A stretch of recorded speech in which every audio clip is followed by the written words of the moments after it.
Yes, I am back with episode 2 of the Unplanned Life podcast called I Shouldn't Be Doing This. And today I declare publicly that I am a minimalist. Yes, I am, despite all the stuff that you see me with on my YouTube videos. You see a lot of fountain pens and fountain pen inks, which is, by the way, my most watched video on my YouTube channel, and a whole lot of notebooks and papers, and a rather complicated work and study arrangement, which you can also see on my vlogs. Well, if you think my life is complicated, you are not wrong. But despite all that, I still consider myself a minimalist. Let me explain by talking about how I got here, by talking about the life I was living before I got here. So let us go way back in time to 2003 when I transferred to my very own apartment for the very first time. It was in Makati City in Metro Manila. It was a studio at the third floor of a walk up. It was all I could afford, but I made it my own little place. At that time, all I really owned were clothes and books.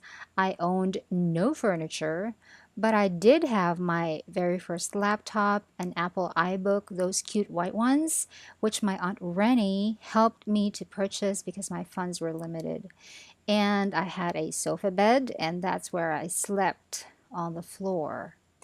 And in that little apartment, I lived as an independent person with a reasonable amount of struggle. But I had three different clients already for my freelance writing and editing hustle. I was studying full time for my master's degree in creative writing at the University of the Philippines in Diliman, Quezon City, which, if you listen to episode 1 of my podcast, you'll know that I wasn't able to finish. And it was also at that time that I learned how to do laundry, and I did laundry until I realized that there was a laundromat just downstairs that could do my laundry for me at a very small cost. And I never learned how to cook, but luckily my income then allowed me to eat out and I didn't have to furnish the kitchen, which I ended up using as a vanity because I didn't have a vanity and I thought it was frivolous to have a vanity when I didn't even have an actual bed. It was actually fine having nothing because there's less things to wipe down, but living alone with only books and clothes does make you realize that you need furniture in your life. The first piece of furniture I ever purchased was a desk made of wood laminate. It was already very cheap, but it went on sale at that time, so it went for even cheaper. And from then on, I proceeded to furnish my little studio and make it my home with a little help from the parents. I stayed in that apartment for 7 years. And by the time I moved out, I had all of the basics: desk, bookshelves, a single bed frame, and a proper mattress to go with it. But I also had mattress toppers and extra pillows and a comforter and an air conditioner. I also had a small printer and a flatbed scanner, plus my laptop, of course. I have already gathered a bunch of VCDs, including a box set of all 10 seasons of Friends. I could not afford the DVD box set, but I could afford the VCD box set, and I would purchase them season by season as my funds came in. But aside from that, I also have managed to gather a ton of working files: paper files from finished projects, photocopies for class, submissions for class that were returned to me, and then photocopies from my classmates, which we had to have because we have to discuss them in class, and well, just a whole lot of paper. And eventually, I transferred to a one bedroom apartment with a laundry room that, because I didn't do laundry, I turned into a storage room. And man, did that one room fill up quick. I eventually had to purchase more bookshelves because I kept buying books, and I actually gave my old single bed away because this bedroom in the new apartment could fit a double sized bed. I wanted a double sized bed. The move to the new apartment made me feel like quite the grown up, actually. I ended up having a double bed, custom made, instead of just buying one in the store. And then came the new mattress and mattress toppers and the bed linens and the pillows and the extra pillows and all the other material things that I thought was a requirement for all adults to own, like jewelry, shoes, grown up outfits like suits and blazers and high heels and not really jeans and t-shirts anymore. And I had a lot of lamps and even more books. And I had custom window treatments made. I had blackout Roman shades with an additional layer of a curtain made of sheer fabric. Well, the apartment looked quite nice, I have to say. I furnished it at some expense. I stayed in there enjoying my space for 5 years. But then I got sick, seriously sick, in 2015. The details I will not go into here, but I lost a lot of weight. I could not eat. It was difficult for me to drive because my entire back would stiffen and so would my shoulders, so I couldn't even shift gears properly. My weight dropped to about 90 pounds, and one day my parents dropped by and saw me and they said, "You are going on sick leave right now." And so I did. I went on leave for 5 weeks, covering the final week of June and the whole of July, and I stayed in my parents' house for those 5 weeks, although that illness started around the end of May 2015. I couldn't understand the illness, and I tried to weather through it for almost 2 months, from May through June, without help while I was still alone in Metro Manila. It was while I was on sick leave that I got the idea of letting go of the apartment and everything in it, because at that time traffic was really, really horrible in Metro Manila. I had to drive for 3 hours to travel 20 kilometers from the office to my apartment every evening, and that was one of the main reasons that was making me sick. So I wanted to just let go of the apartment and everything in it. So we got two of our male hands, drive up to Manila, pack up the entire apartment, and I was right there with them, still sick and very weak, but I could not be absent when I let that apartment go. And I saw that my stuff completely filled up the interior of a very large moving van. It was a six-wheeler container van, actually, with the help of a bunch of workers. Two of ours and extra workers brought by the owner of the moving van. It was a total move out consisting of just one trip from Metro Manila to Bicol, which is a 10-hour trip for us, 12 hours for the van that had to move more slowly. So we had to find a way for everything to fit. And as I watched the van slowly fill up with stuff, I wondered how I had accumulated so much from 2003 to 2015. A whole lot of them were books, and then shelves to hold the books. A lot of them were files that I still had to hold on to at that time, so there's that. And I did have a lot of bed linens, like I said, and a whole lot of them were also clothes and shoes. And so I also had closets to put them in. I had a whole lot of stuff. And if you would like to do the math, here are some numbers. That apartment was 58 square meters. The moving van was a 40-foot container van, and all of my stuff filled up the entire van.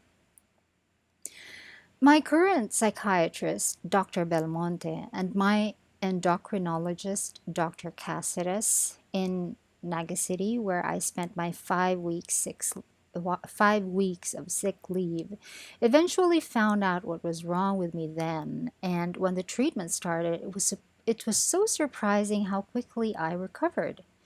It was only a matter of 2 days, I believe, and I started eating normally again. I could eat again.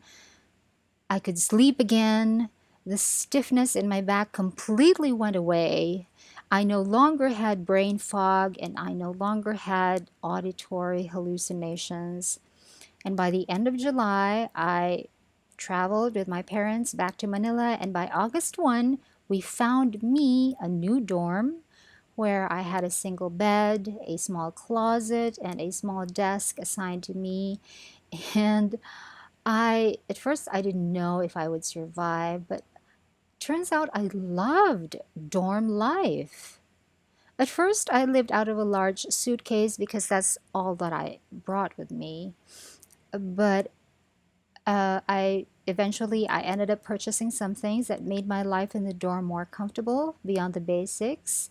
I have some videos about my dorm life in my channel that shows how nice it actually was, but the dorm restrictions ultimately helped keep the volume of my material possessions in check.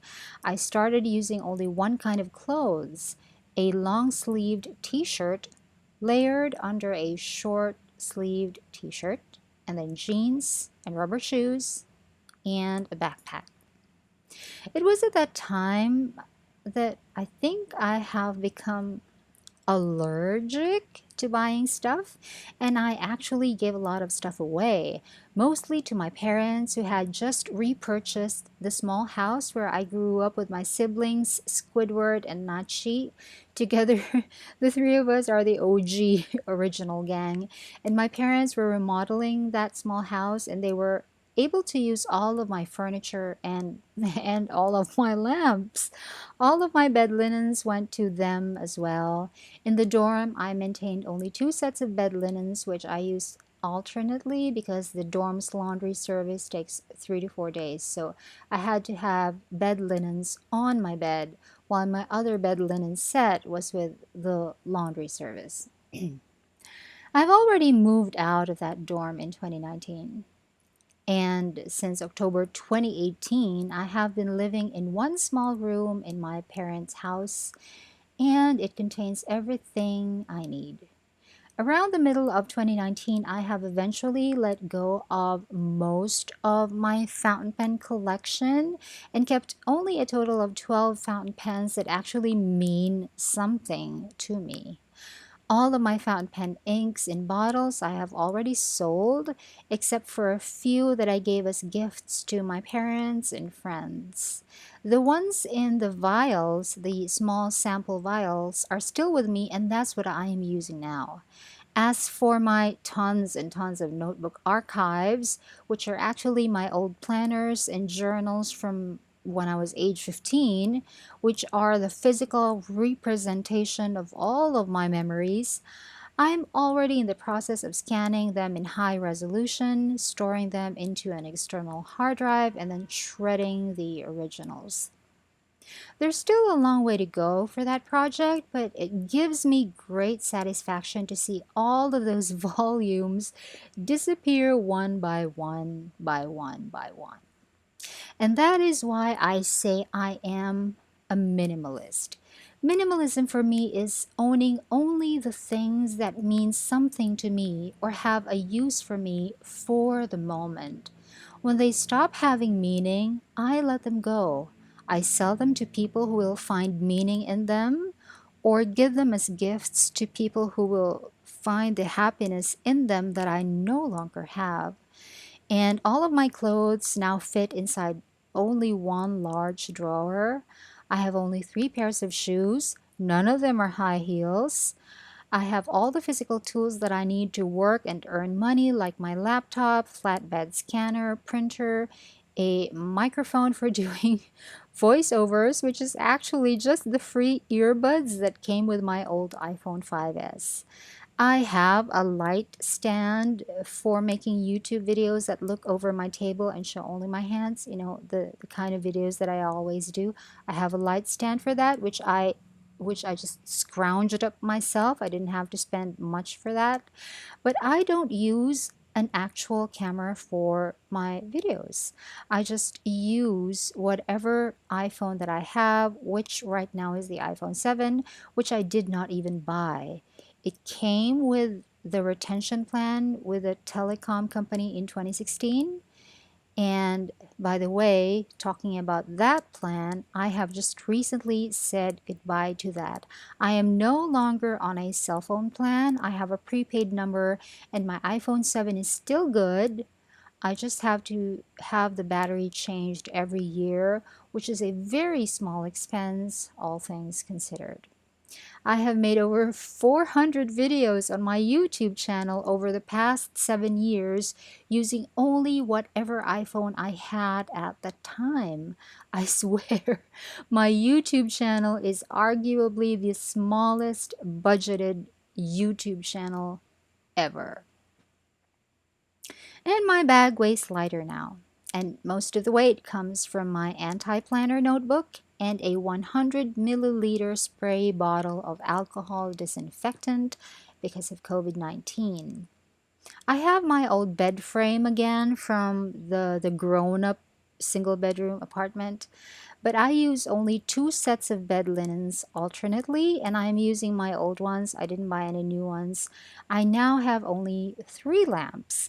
One is wired, and two are rechargeable for when we have power outages.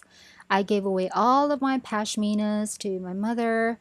My notebook archives are going, going, going.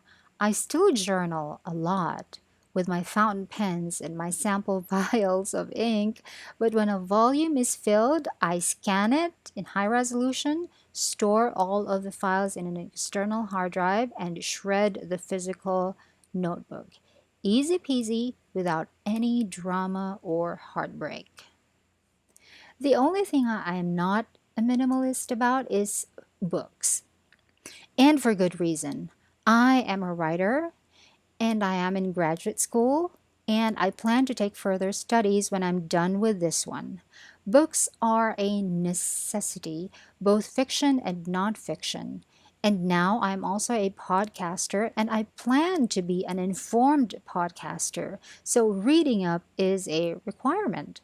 But for all other aspects of my life, I have the bare minimum that I need in order to be productive and creative. I have almost no more bills and very small recurring costs, specifically just it's just Netflix and my Google Drive. And even my anti-planner non-system is a reflection of what my life has become. I no longer plan like I used to do because I no longer live like I used to do. And that is what minimalism is for me. It's not bare walls and zero furniture and sleeping on a mat on the floor. Minimalism is being happy, living with the bare minimum material possessions that I need for a productive and creative and meaningful life. It's the ability to shift focus easily because there are no attachments to the previous preferences. It's the ability to let go of material possessions and move on. And it's the ability to comfortably live off of things that can literally fit in a room that's only 6 feet by 11 feet. Less material possessions, less things to guard, and so I have more room in my brain for the good stuff, the more important stuff like creating content, writing new books, studying for a degree, studying and practicing how to sing, fighting the patriarchy and oppressive systems and fascist state machinations. And that's probably why people think I make choices that make life complicated. No, these battles against social problems don't make my life complicated. These are necessary battles, in my opinion, and they are battles that are worth fighting. Minimalism is also, in my opinion, a way of thinking and a way of navigating life. Once I have decided to take on the least possible amount of troubles and complications, it's amazing how lighter life started to feel. I still feel the burden of social ills, but as for personal problems, there is less and less of that because I have already decided to give personal issues the least amount of energy and time, or none of those at all. One last thing I want to say is that minimalism for me is a process that took a few years, but it started with a mindset that to live minimally is what I need in order to be healthy and what I want in order to live conveniently. And my letting go of material possessions came in stages. First, I let go of the furniture, clothes, and all that. Next, the collections, and then the physical representations of memories. And then finally, I let go of personal complications. As long as I can fit my material possessions into one large suitcase when I do decide to move to anywhere in the world anytime without any emotional baggage or unfinished business or any drama for that matter, that's fine. No hay problema. Muy tranquilo. Thanks for being here. I'll talk to you again on episode 3.